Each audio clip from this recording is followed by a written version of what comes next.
If you want to create new approver groups, navigate to the Teams Manager app. Select the Settings tab and choose Approval. You will now see an overview of all approver groups. A default approver group with you as the first approver is already existing as standard. To define a new group, click Add a Group.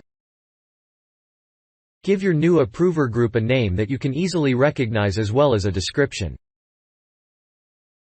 Search for your users with the People Picker and select them.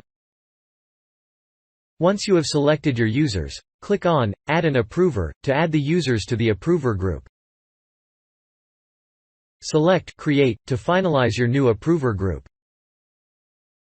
Your new approver group is now displayed in the overview. You can create as many approver groups as you need. If you want to edit an approver group, click on the three dots. Click on Edit. Search for the users you want to add to the approver group and click on Add an Approver. The users are now part of the approver group. To remove a user, simply select the cross next to that user. Click Update to save your changes. Now we need to add the approver group to a policy package. Select Policies in the Settings tab. Edit an existing policy package or create a new one. Select the drop-down under Approver Group. Now select the approver group that should process the requests according to the policy.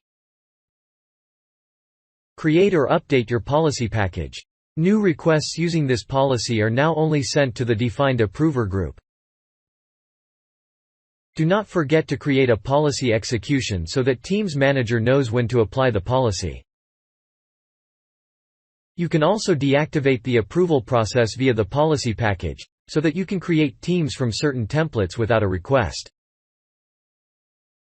Select your policy package. Under Approver Group, simply deactivate the slider. Save your changes. When the policy is now applied, teams are always created, regardless of the approval process.